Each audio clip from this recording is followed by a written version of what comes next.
Hello everybody, this is the training for REDEC employees on how to build a deck using the DCA 6.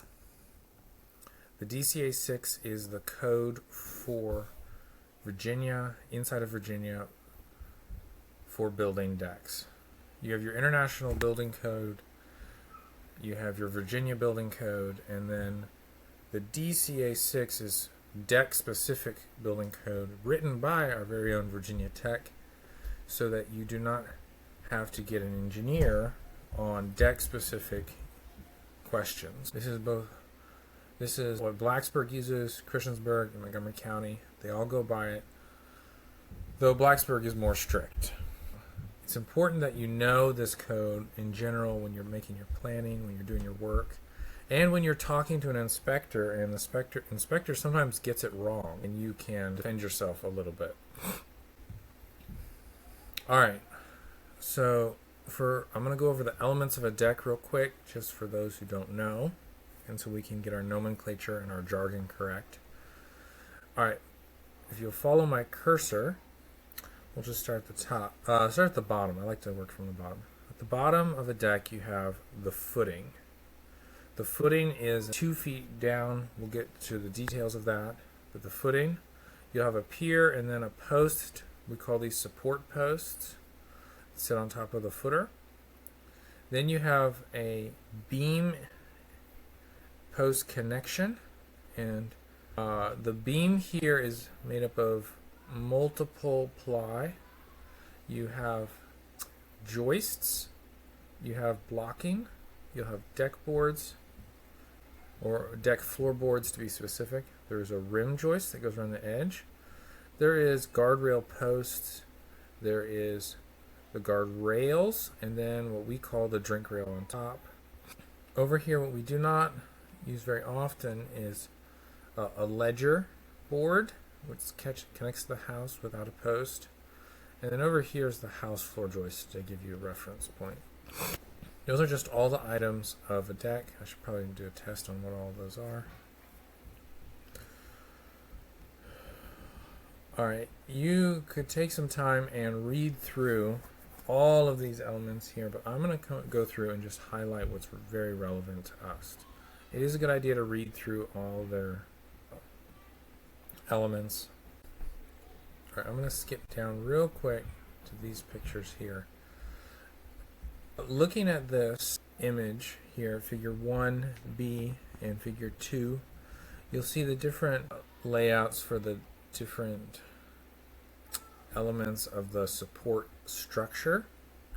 So you have your posts here, obviously, but then you'll notice you have your beams here. There's 2 kinds of beams. There is a drop beam, which means it's dropped below the deck, and the joists sit on top of it. Drop beams are just like normal beams, except they're below the deck. A beam, you can also have a flush mount beam, which just means the beam is worked into your joist system. If you have a flush mount, you need a joist hanger. This picture here shows a house, ledger board, joist hanger, joist, flush mount beam, post. Now if you look closely here, you're going to see different nomenclature here, but if you look close, you will start to see some letters here. So, joist span goes from the center of the post to the edge of the house, or down here it goes center of the post or the center of the other post. You also have overhang. This is important when we go look at our charts, that you know what you're looking at. So again, joist span from post to post in between the beams. Now then later we will show you the beam span. See right here you have a beam.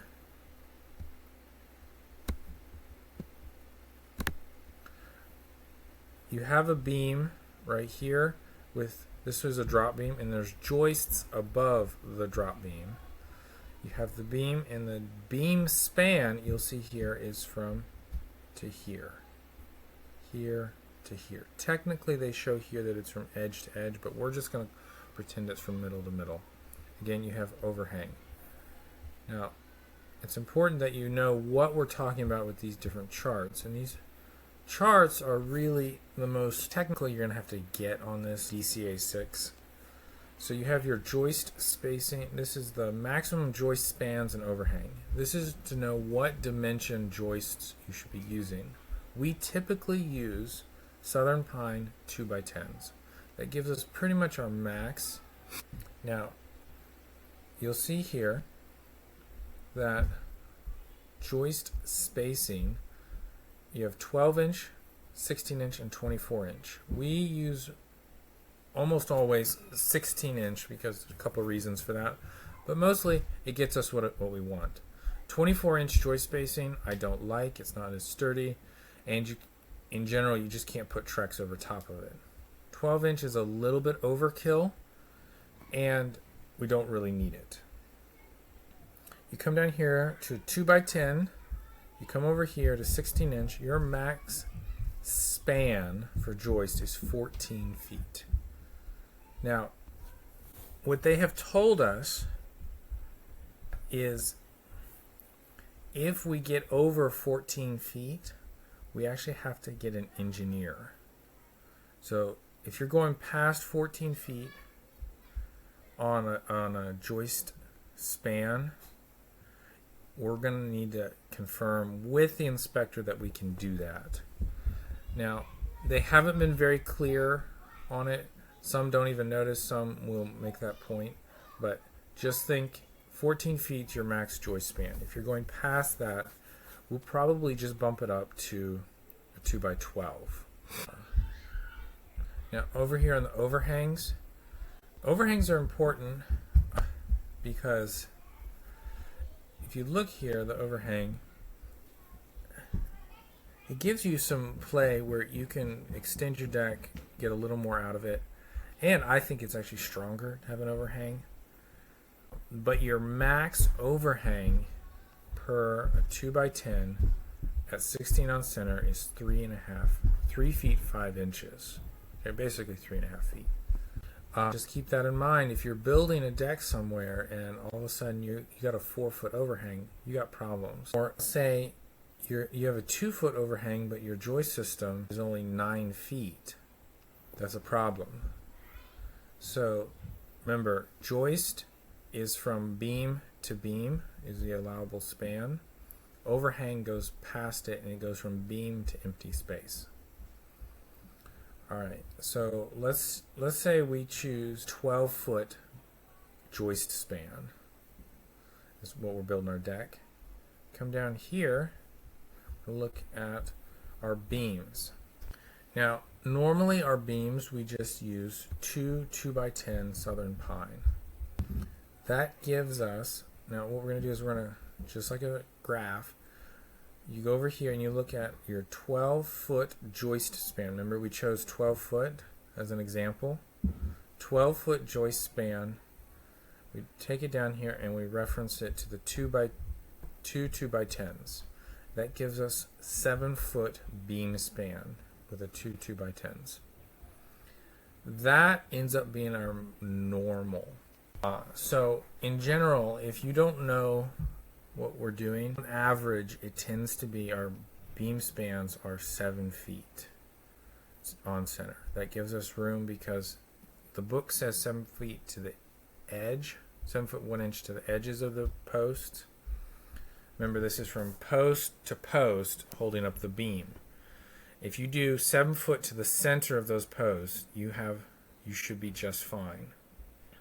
So that was an example. Now if you had a 10-foot joist system, your beams could be a little bit wider.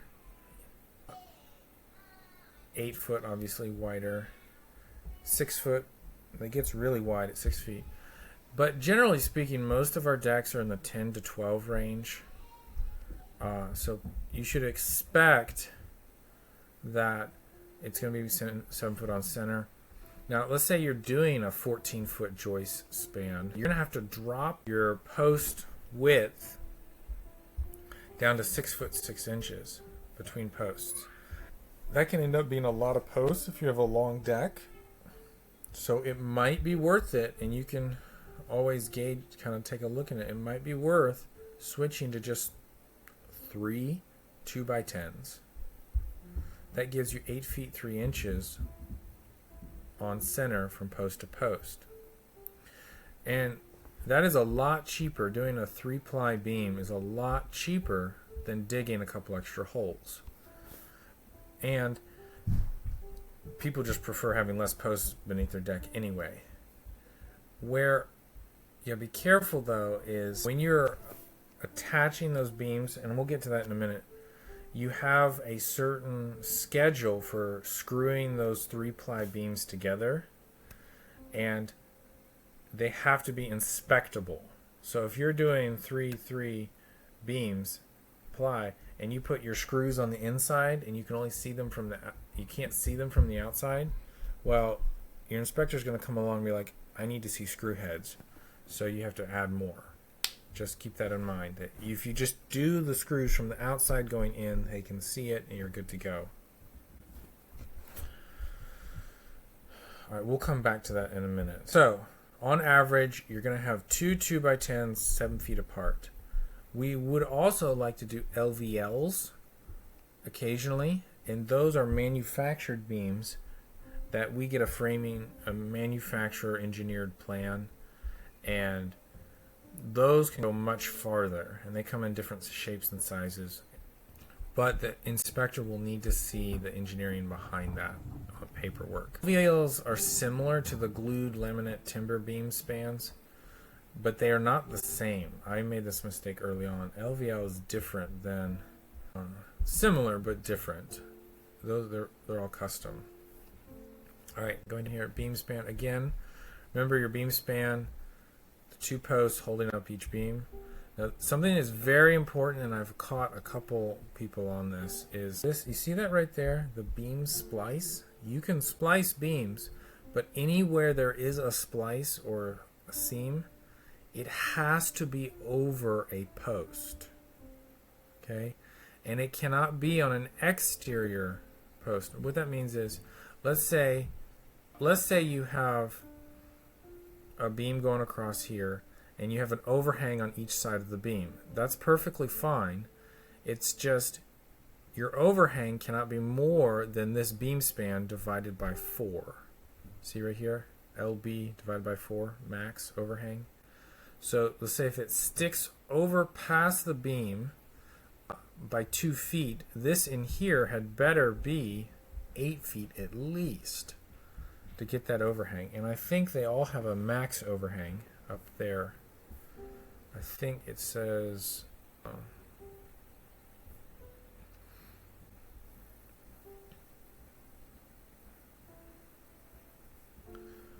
each joist system has a max overhang. Okay, there are the max overhangs for the joist, but down here on the beams, you have to divide by 4, and you can't have 5 feet overhang and 6 feet beam span. But the point is, you can't, say you had 2 feet overhang, you can't put a seam right here. There is no cantilever going on like that. It has to be in there. I like to, when I have 6 posts going across here, I try to always stagger seams. This is just basic building with Lego blocks 101, is you don't line up seams, you stagger them. So there might be, on this side of the beam there's a seam, but the next seam is farther down the line. It just increases strength, building blocks. All right, here's what I was talking about earlier. When you are building a beam, you do have requirements for your screw schedule. 16 inches apart. If you attach your screws to the outside, you can see them. They must be 3-inch screws. It needs to be a number 10 screw. 10 threaded nail or 10 wood screw. Alright, here's your framing plan that we can, this is how we submit things to the building permit office when they request it. you take a time and just read everything, what you start to understand things. But the point I will make here is this is what they allow for. They've already done the math, and this is what they expect you to do when you are building something. So what you come in here is you'll fill in the dimensions of their overall deck down here. You'll fill in what are your beam schedules and your beam loads, or your spans, your overhang spans, what size post or post footing you're going to be putting in here. There is dimensions for the thickness of the footing. 10 inches always works. But you're going to put in your joist spans. You're going to fill in all that information we were looking at in the tables. This covers ledger attachment, but there are some rules around that we'll get to a little bit later. They want to see the hardware and bolts going to be used.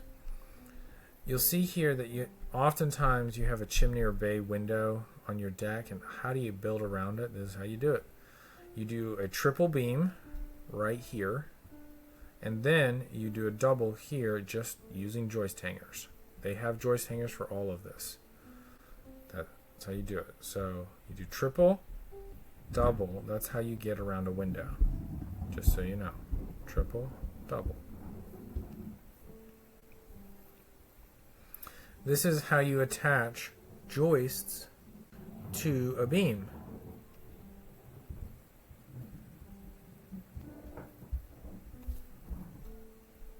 Now, I thought for sure it said screws were allowed for this. I don't know why it doesn't say screws also.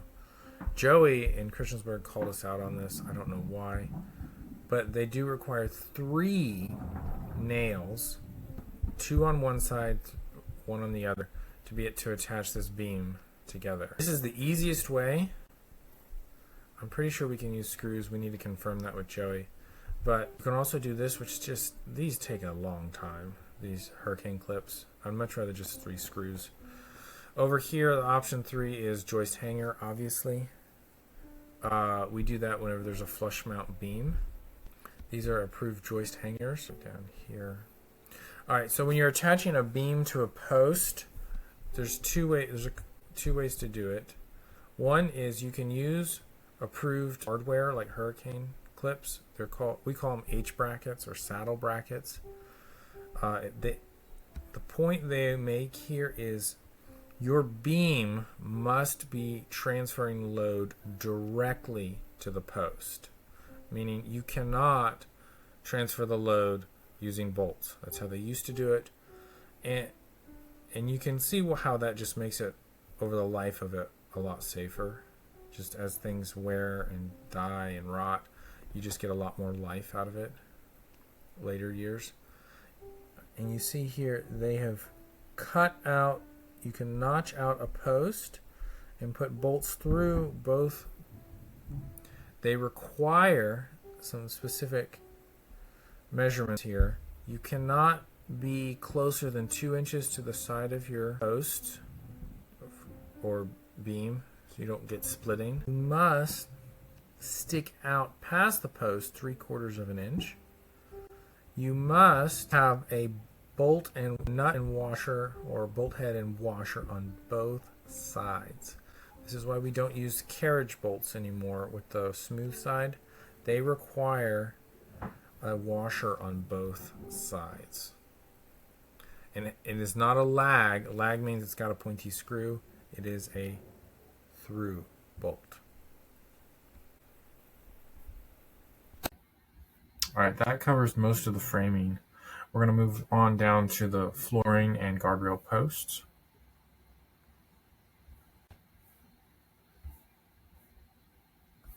Oh, real quick, before I get any farther, I'm going to come back up here. You see how this framing plan has a drop beam on it? The drop beam being here.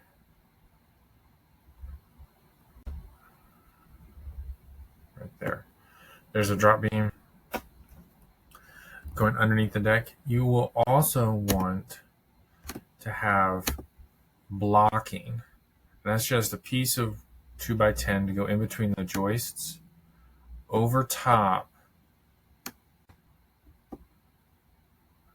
of your joist spans. We stagger them a little bit so you can screw them in. But this is what we call spine blocking. That's what I call it. It just goes right down, and you just screw it in little blocks in between each of those joists. Those have to be over top of a drop beam to keep the joist from twisting. And that has to be done within a foot of that beam.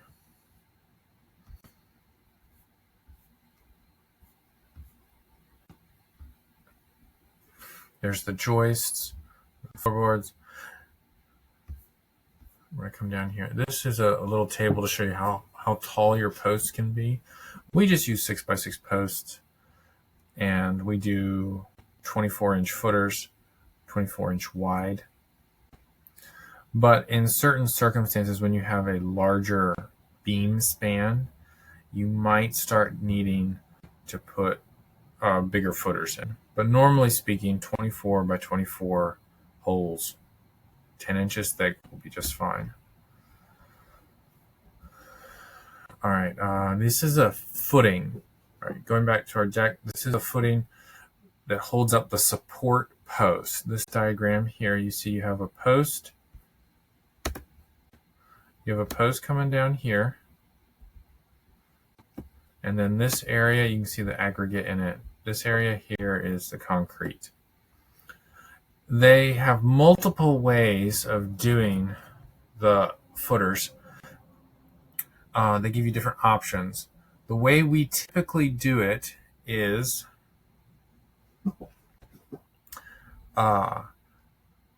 we dig a hole 2 feet down, 2 feet wide, right here. And then that's our footer. That is the footer. Like, this is not the footer, that is the footer. And then above that footer, you are going to have a pier. Now, this is all poured together, but that pier is attached, and then our post will sit right on top of that pier, and it's attached with a bracket. You could put a J-bolt in there, but what we do is we just drill a hole and put a concrete anchor in there attached to our Simpson strong tie post base. And what that does is it allows you a little bit of wiggle room on this 12-inch pier here to kind of get your post in the right spot. The other option that we don't do often, but we would consider doing, is this right here. You have a pier, or you have a footer down there, and then your post goes and attaches to it down there. We don't like doing this because it buries our posts, and our common problem we find is in this area right here where the topsoil is, that post will rot. And it's one of the first things to rot on a deck, and we've tried to build better decks, and we do this one over here. Now, if we had to, we could do this, and we would just try to seal those posts. There's different sleeves we can put in that are brand new, we're looking into, but we're trying to prevent rot right there. So footer, main thing with a footer is you have a 10-inch footer, 2 feet wide. That's what we're doing. Just so you know, 10-inch footer, 2 feet wide.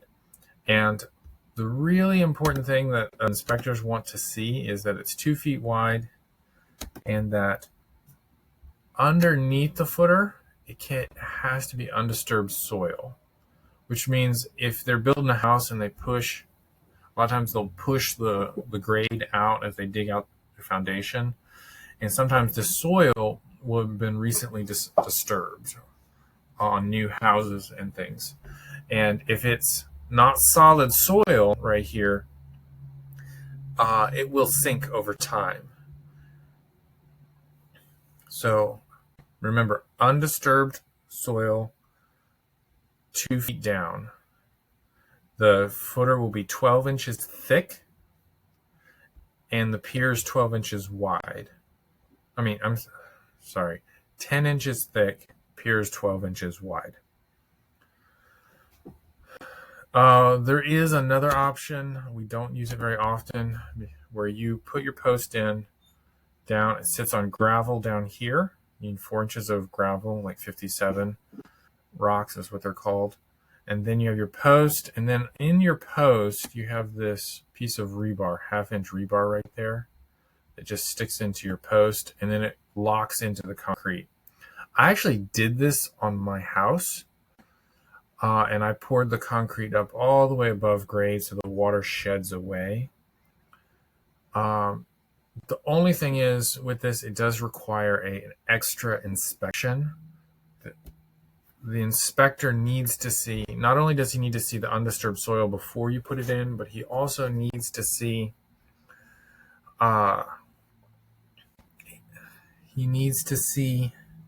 right?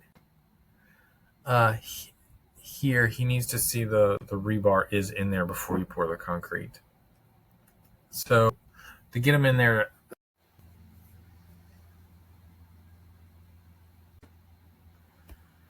all right, on the same page here, we have these little notes about ledger attachments. That's the next section. Don't often do ledger attachments, but I would like to just inform you what they're looking for. The ledger board has to be as wide as the joists. And the big thing we run into is it needs flashing. You see this here? It needs flashing above the joist. Now, what is flashing? Flashing is something that keeps water out of the house. Now, let me pull down here. All right, if you can see this, you'll see this is a side view of the attachment of a ledger board. So you have the house here. There's the stud wall holding the interior wall. Here's the siding. And the siding comes down, and right behind the last piece of siding, you're going to have flashing. Now this flashing is going to look like an L. So let's see if I can't get I'll do a blue. It's going to look like an L, and it's going to run. Usually it's about an 1.5 to 2 inches in depth and height, and it's just going to run across the whole length of the ledger board. The water will come down, it hits, and its only path is out this way. Now, we come across a lot of decks with rotten ledger boards because the water comes in. There was no flashing, and the water comes in and gets behind that piece of ledger. Now, the ledger, if you remember right, it's like a rim joist attached to the house, and it's holding up. It's holding up all the joists. So here is right there is the ledger board. See that? That's the ledger board. And next you have a piece of metal joist hanger right there that's holding up the joists. See that? Now, when you're attaching the ledger to a house, it needs a couple pieces of hardware. These hardware right here. So you have your lag bolts right there. Those lags need to be at least 4 inches long and 3 inches. It says that here, but it gives a pattern for putting in those lag screws. It's one of the few times you'll use a large lag bolt. You'll notice here, right here, this little dimension here, and they show you a pattern. They really don't like it when you put bolts closer than 2 inches to the edge of any pieces of wood. So just remember that whenever you're putting bolts in. Another piece that you need to know about, something that a lot of people don't know, is this is a plate. So usually a 2x8. It can be a 2x4. What this plate is right there, that is the topmost of the wall. that is underneath the joist system that's holding up the house floor. Usually, this plate is sitting either on top of a cinder block wall, or it is sitting on a stud wall, a wooden wall for the basement.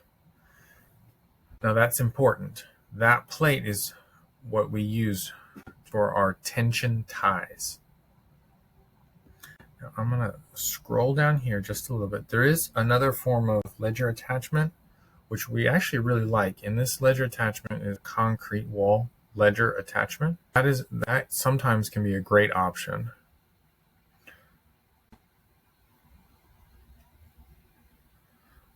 So just so you know why we often don't use ledger boards is this right here. See this? That is a brick wall.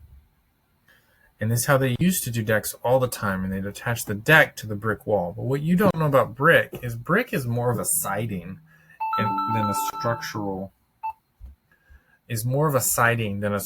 component of the house. I mean, it's fairly strong, but it really is only a form of siding that keeps you. And what you don't know is behind every brick there is a gap. This gap behind the brick veneer is the problem, because it can collapse. So if there's a brick, we cannot attach a ledger to a brick, which is often why we do posts. Now there is an option of there is a special hardware, the BVLZ Simpson Strong Ties, that penetrates the brick and attaches to the joist system behind. But those are very tricky and expensive.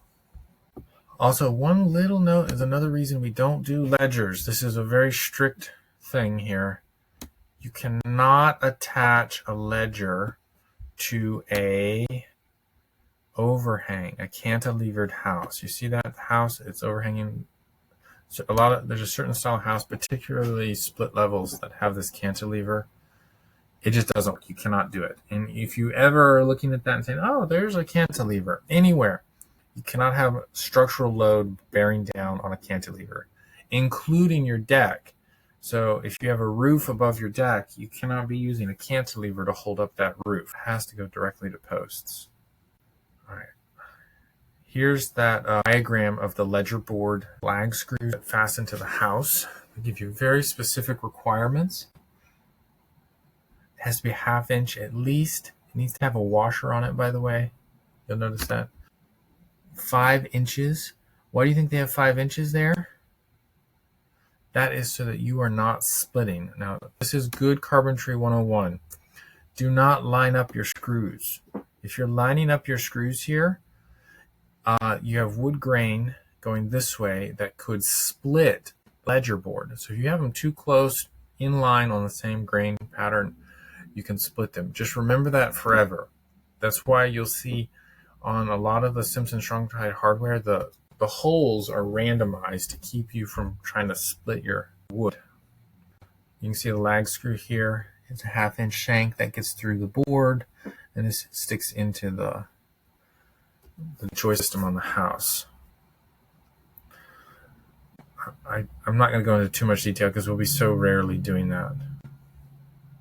Real quick though, there is another reason why we do not do ledger boards is because they require a tension tie. Now this is something, okay, so tension ties, what is a tension tie? Is handling the lateral load. So you think any load pulling your deck out away from the house. That's supposed to be an arrow going out of the house. Let me try that again. So you have a lateral tension. So imagine you have a bunch of people standing on your deck, or maybe it's a windy day. You don't want that deck falling off the house and pulling away from the house. Because if it's pulling away from the house, it's weakening that ledger board, which then can topple. 1,500 pounds of tension. The way they recommend is these tension ties right here. Awful design. We don't like it because very rarely is the house available inside where you can go inside and attach these tension ties to the joist system on the interior of the house and then drill and put a screw all the way outside. We don't like it at all. We use Titan tension ties. I'll show you a picture of those real quick. All right, I found it. So here are the tension ties. The version we use is this one right here, and here it is over here. See that? If you look, you can see this is attached to the bottom of the joist system, and then it is shooting through the siding or the wall and attaching to the top plate of the interior house. Remember I told you about that top plate? There it is. And it needs to go in there 3 inches. All those threads need to hit that, the meat of that wood. And then it attaches to the tension. Now, at first I was stumped. I'm like, oh, these won't work. But actually, the DTT1Z, if you look down here, this one right here, again, it can be attached to the joist and it will hold, it says here, 900 pounds of tension. All right, so DTT1Z, you need at least 2 of them per deck. I want to see 4 per deck. Okay, does this make sense though? You attach it to the bottom of the joist, you stick your lag screw into the top plate. They're rated at 750 each. This says up to 910, but we are going to just call it 750 because another engineer report said 750. So you need at least 2. We're going to go with 4 and double it. Now we need to show the inspector this diagram.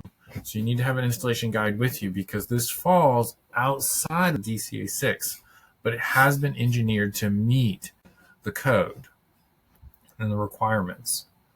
So again, attaches to the base plate of the lower wall of the house, 750 each.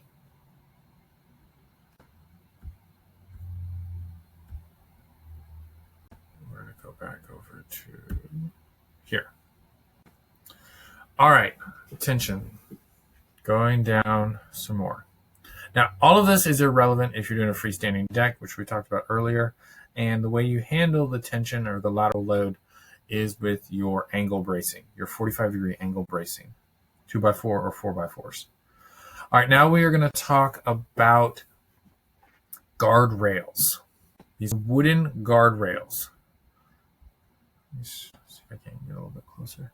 All right, this is a diagram of your wooden guardrail posts and guardrails. With a wood deck, your maximum spacing is 6 feet between posts. Guardrails tend to be the most tricky with getting right when we're passing code. So, really important. But you remember this? 36 inches. 36 inches is the most common number. When in doubt, it's 36. 36 inches from the top of your floorboards to the top of the rail.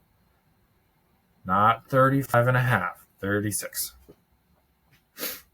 Your balusters or pickets or spindles, 3 different names, balusters, pickets, spindles. We tend to use the word spindles. That's what I grew up calling them. They need 2 screws in them. They can be number 8 screws, but we need to pre-drill these because they tend to split. It can be fastened to the outside of the rail, but what you do need to realize is this 2x4 rail. I'm referring to this rail right here. It's a 2x4 right here and right here. Those rails are 2x4s, and they have to be on the inside of the post. And they cannot, to pass code, they cannot be toenailed in, which is how they used to do it. Because when you push at them, all that load needs to transfer to the post, and if it's not just held up by nails or screws. I'll show you another diagram in a second. Another big thing here is you must make sure this gap is no more than 4 inches. What we do is we just use a 3.5 inch wide 2x4 as our spacer, and you will always be safe. Also, this gap here needs to be no more than 4 inches. See, right there, no more than 4 inches. So if you're using a 2x4 everywhere, that'll keep you well within your margins. Next, guardrail posts need to be held up with through bolts. Cannot be lag screws. Let's say that again. It cannot be lag screws. Through bolts.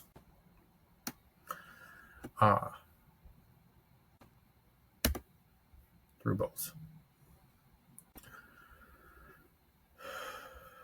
There we are. There's another diagram of them.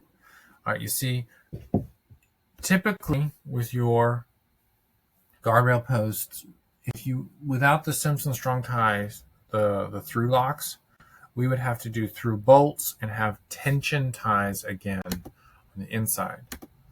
The tension ties are right here.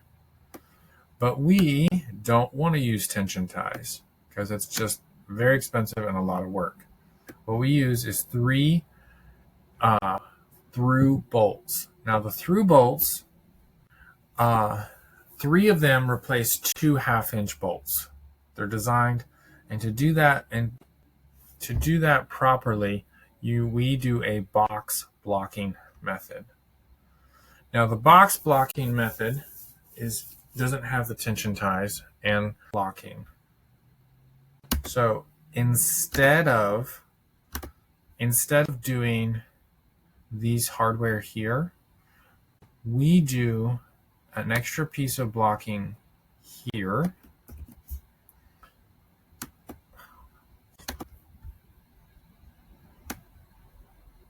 See that blocking there? So there's one piece that allows for the hardware to go through 2 members. Does that make sense? So here's your hardware. So your 3 through locks go right through there, through 2 members. Next, you're going to put, just put that right there. So you have your rim joist, and then you have your blocking there. So this if you have a double rim joist, you're fine. If you have a beam, you're fine, but it needs to go through 2 pieces of wood. Next, you're going to put your next piece on after you put that blocking. You're going to put this piece of blocking. It's just a 2x10, nothing fancy. Now this blocking is pushing against this one. This one goes first, and then this butts up into it. And then finally, you're going to have another piece of blocking right here. Okay? So blocking, blocking, blocking. All of this is to handle the lateral load, to keep it from the guardrail from pushing off. Next, I'm also going to say, you don't see it here in grams of it in the installation guides, but while I've got you here, you're going to put screws in here, right? Screws. These screws, little blue screws,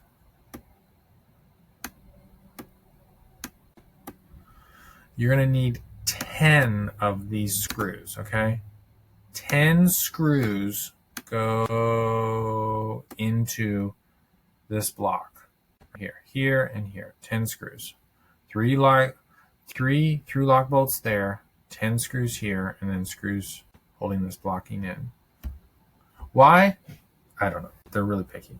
Now, if you're dealing with Mike in Blacksburg, you are probably going to have to add this annoying piece. The annoying piece is this right here. You're going to put a 4x4 right there. That 4x4 is going to have the blocking bolts all the way through. Okay, your 3 blocks will go through a piece of wood, one member, 4x4, and then on the back blocking on the back side of it. So you have 2 4x4s.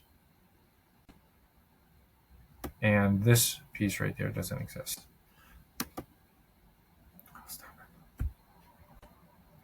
So,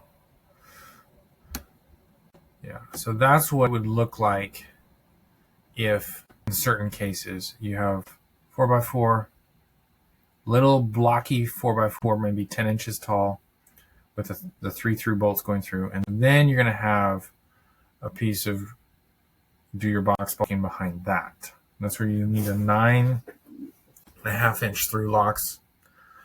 But most of the time, that's complete overkill. All right, moving on to stairs. Stairs, whew. Stairs are the big ones. It's very important that you understand some things in here. Everybody needs to get on the same page on how to read the stair code. I'll make some highlights here. 4-inch gap, 10 inches minimum from the nose to nose. Got that?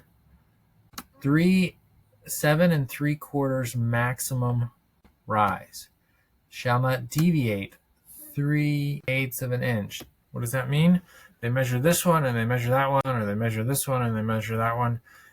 They should all be within the same within 3/8 inch pattern. You cannot have one at 7 1/4 and one at 7 3/4. More than 3/8 inches.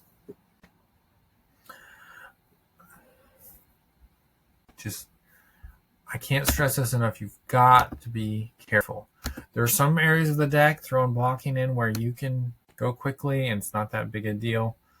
But when it comes to the stringers, you've got to get them right. They have got to be made out of 2x12s. Okay, you cannot use a 2x10 to make it. So just so we're getting our terminology right, I jumped right into this. You have your tread. You have your riser. See, this is a riser and a tread. Tread, you put your foot. Riser, you kick it with your toes. Tread, riser. We'll talk about our rise and then our run. The rise is how high it goes. The run is how far it goes. Rise and run, rise and run. Coming down here. 5 inches, which is why we do a 2x12.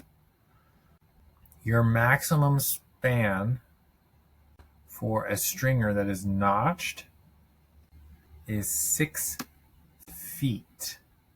You hear me? 6 feet. Okay?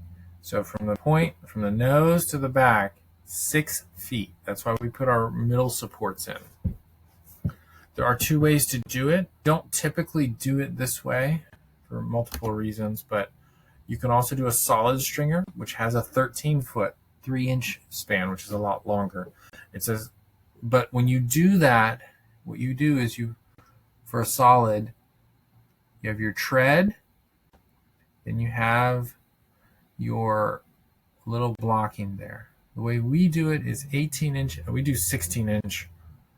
Always do a 16-inch stringers. That's the spacing between the stringers, okay? All right, here's where things get really tricky, okay? See this right here?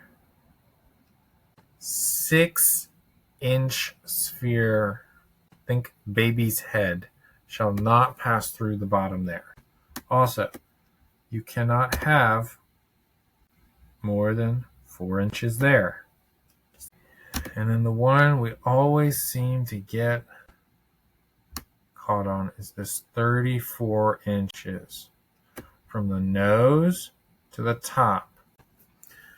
The mistake that people make is they measure, oh look, I measure from right here. But that's different than the nose. The nose is right there. You see how that changes? Whoop, whoop. Also, 6 feet horizontally between posts. Okay? Let me just say it again. 34 inches from the nose, your step, to the top of the drink rail. 34 inches. Do I need to say it again? 34 inches. And I would prefer you just didn't cut it close.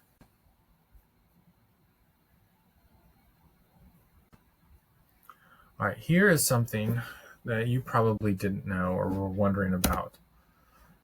The different styles of handrails. Handrails need to be grippable. This is different than a drink rail. This is so somebody can grab hold of the handrail while they're walking up and down the stairs. Think of an elderly person who really struggles with stairs. You need to have something for them to hang on and where they don't have to let go. So it has to be continuous. Think continuous. Now, the reason I make this point is sometimes we can use Trex railing, and the Trex railing, if it's under 6 feet, can count. Why? Because they fall within these allotted dimensions. It can be up to 2 inches or 2 3/4 inches wide, no less than 1 1/4 inches.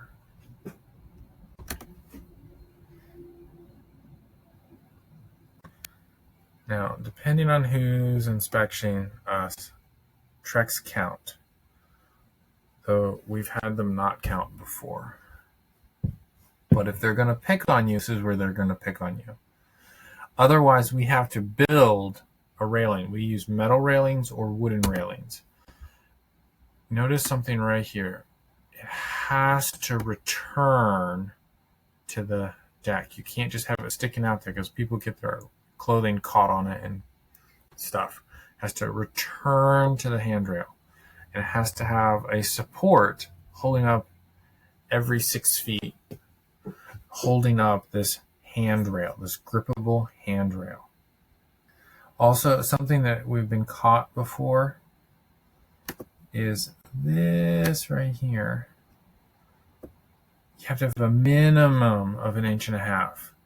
So they got to be able to tuck their hand in behind that handrail. It's like 3/4 inch. You can't get your fingers back there, and that doesn't pass. All right, this little diagram on the right here shows your stair footing. By the way, you don't need they're not as strict with the stair footings. So you know, it can be 6 inches thick, not 10 inches thick, 12 inches in diameter. They don't need to be 2 feet wide. However, something that is new, Blacksburg is no longer allowing 4x4s to support the middle span of a stairs. They want 6x6s, just so you know. 6x6s. Also, they want to see through bolts holding the stringer. Oh look, I'm going to repeat it for a 4th time.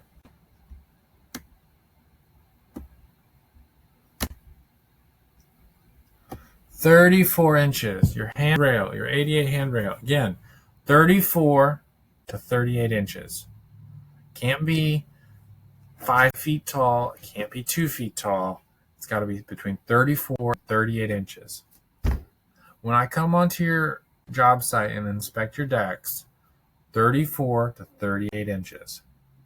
That is probably the most common call out we get from the inspectors is your ADA handrail is not within 34 to 38.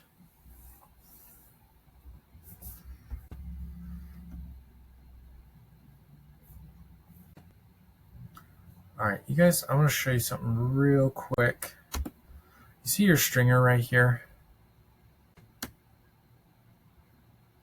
Just so you know, this needs to be sitting on something solid. So your heel of your stringer needs to be sitting.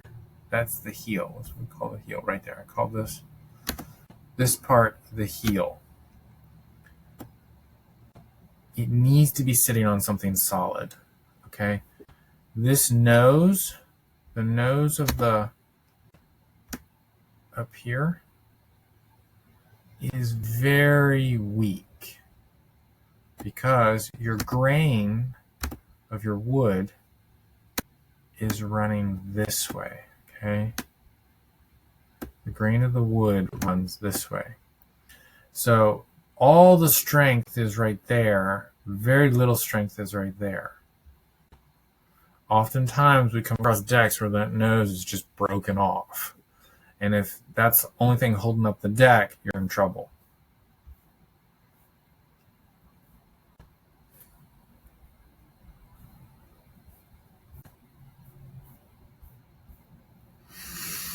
All right, there you have it.